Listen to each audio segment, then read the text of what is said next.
तूफान जब झूम के उठेगा तिनकों से न टाला जाएगा, और उस तूफान का नाम है राहुल गांधी। ये गठबंधन, ये अलायंस बीजेपी को भयभीत कर रही है। कुर्सी डगमगा रही है। भय चारों तरफ जो बांटते हैं, लोकतंत्र का डंडा तंत्र बनाने वाले, लोकतंत्र का हुंडा तंत्र बनाने वाले, सत्ता पैसों से हथियाने वाले आज घबरा गए। सर दिल्ली के आप कांग्रेस के गठजोड़ लेके जिन्होंने सवाल खड़े किए, मैं जवाब दूंगा इस पे पूरी तरह से। देखिए, ये गठबंधन, ये अलायंस बीजेपी को भयभीत कर रही है। वोट परसेंटेज के साथ साथ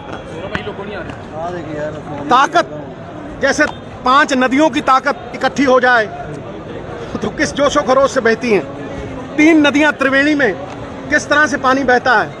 इस तरह से भय का कारण यह है कि लोकतंत्र को बचाने के लिए हिंदुस्तान के संविधान के साथ खड़े हुए हैं सब। ये किसी पार्टी की अलायंस नहीं है, ये संविधान की अस्मिता को, संविधान की आन बान शान को स्थापित करने के लिए एक अलायंस हुई है। जो लोग अलायंस का नाम देते हैं वो भूल जाएं, ये अलायंस नहीं है। ये विचारधारा भी नहीं रहेगी, पार्टियां भी नहीं रहेंगी अगर यहां डिक्टेटरशिप कायम हो गई।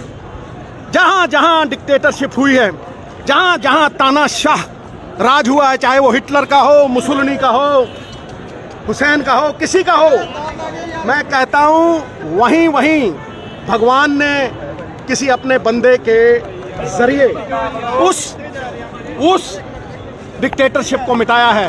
और डिक्टेटरशिप जब भी आती है लोगों में असंतोष बढ़ता है और क्रांति आती है, और इस क्रांति का नाम है इंडिया। इंडिया लोकतंत्र की रक्षा के लिए, झंडा बरदार बनने के लिए, पहरेदार संविधान के बनने के लिए, क्योंकि अगर संविधान न रहा तो मानवीय अधिकार नहीं रहेंगे। और ये जो एजेंसीज हैं, ईडी, इलेक्शन कमीशन, जब जब कोई ममता बनर्जी अपने सूबे में ये कहती है कि ईवीएम यूज हुए हैं, तब तक शंका उठती है। जब जब इटली, फ्रांस, यूएसए, ब्रिटेन और बड़ी बड़ी ताकतें, फर्स्ट वर्ल्ड कंट्रीज ईवीएम्स को समुद्र में फेंकते हैं और कहते हैं कि ये टेक्नोलॉजी जो है ये हैक हो सकती है, हमें वापस बैलेट पे जाना होगा, तब तानाशाह लोगों का खून खौलता है और वो गेम खेलते हैं। गेम खेलने से कुछ नहीं होगा। तूफान जब झूम के उठेगा तिनकों से न टाला जाएगा, और उस तूफान का नाम है राहुल गांधी। उस तूफान का नाम है खड़गे साहब द्वारा एक ऐसी निर्मित इंडिया जिसको देख के पसीने छूट रहे हैं भारतीय जनता पार्टी वालों के, क्योंकि कुर्सी डगमगा रही है। भय चारों तरफ जो बांटते हैं, लोकतंत्र का डंडा तंत्र बनाने वाले, लोकतंत्र का हुंडा तंत्र बनाने वाले, सत्ता पैसों से हथियाने वाले आज घबरा गए। मैं कहता हूं कि अगर मेरी पार्टी का लीडर खड़गे साहब, प्रियंका गांधी, राहुल गांधी, सोनिया गांधी मुझे कहेंगे कि देश हित में संविधान के साथ खड़े हो जाओ, तो यही मेरे पिता ने कहा था, यही देश को आजाद करने वालों ने कहा था, यही लड़ाई शहीद आजम भगत सिंह ने लड़ी थी। अगर लोकतंत्र ना रहा गुरु, तो तुम कहां रहोगे, तुम्हारे अधिकार कहां रहेंगे। अगर संविधान से ड्रॉ करने वाली एजेंसीज, ईवीएम्स की बात उठती है, इलेक्शन कमीशन ने डिस्क्वालीफाई किया राहुल गांधी को डिबेट के मामले में ऐसा होता है क्या? चाहे वो इलेक्शन कमीशन ने नहीं किया, कोर्ट ने किया, कानून भी कभी कभी सोता है लेकिन मरता नहीं। कानून सोता है, मरता नहीं, लेकिन कानून के जागने का वक्त भी आ गया है। तो जैसे पंजाब मैं कहता हूं ये किसी अकेली विचारधारा रहेगी नहीं। जब संविधान ना रहा तो विचारधारा कहां से?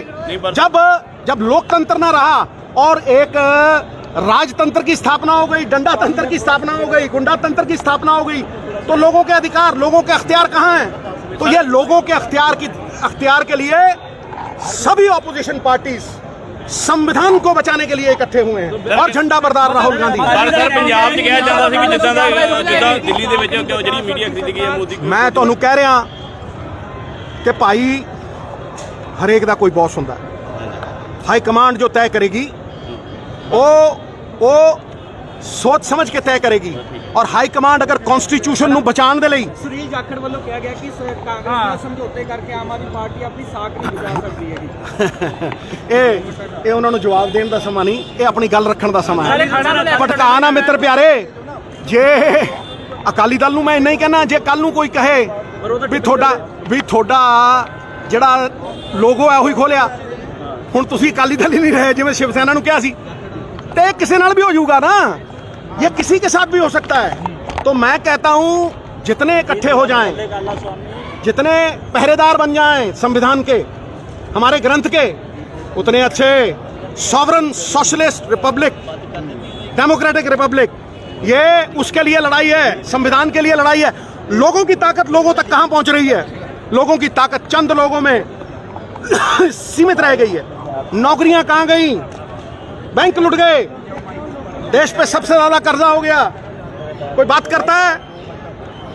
अरे भाई, हिंदुस्तान में सब है, सब। इस सेकुलर मुल्क है, था और रहेगा। ये उसी सेकुलर देश की अस्मिता, एग्जिस्टेंस की लड़ाई। पंजाब 'ਚ सर आवाज चुकते रहोगे? मेरी बात सुनो, नहीं पंजाब 'ਚ आवाज चुकते मैं रहोगे? कहता हूं पार्टी से ऊपर उठ के एक बात कहता हूं, जो चोर है ठोको, जो चोर है विजिलेंस करो। क्या एतराज है भाई? क्या एतराज है? उसकी प्रॉपर्टियां सीज करो। अगर आमदनी नहीं तो प्रॉपर्टी कहां से?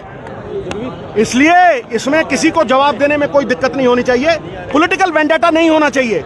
लेकिन अगर किसी ने पंजाब का पैसा मारा है तो इस मामले में तो मैं भगवंत मान साहब के पास सवाल करता हूं। 270 हो गए, जवाब नहीं आया। बताओ मान साहब, ये रेत माफिया कौन चला रहा भाई? हैं? ये दारू माफिया कौन चला रहा भाई? हैं? वो माफिया, वो जो केबल वाला था, गुरु ठंडे पड़ गए हैं, क्योंकि यही जीएसटी के बाहर है। यही शराब, पेट्रोल, डीजल 3 रुपए बढ़ा दिए, उधर से फ्री बिजली, एक जेब में डालो दूसरी से निकालो। ठीक है? रेत माफिया 15,000 दी ट्राली, जी 3,000 दी मिलती सी। ठीक है कि नहीं? बाढ़ खतरा आने से पहले टाला जा सकता है।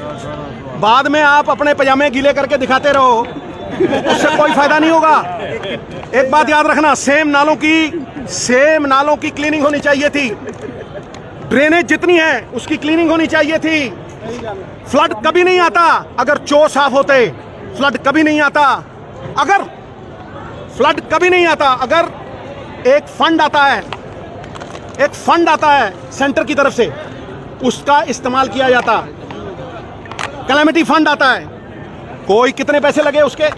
हाँ, जब फ्लड आ जाएगा हर बंदा घुसेगा किश्ती में। अब फोटो मान साहब की भी फोटो शूट हो रही थी, जाखड़ साहब ने डाली है, मुझे अच्छी लगी। किश्ती नहीं डगमगाई, सरकार डगमगा गई।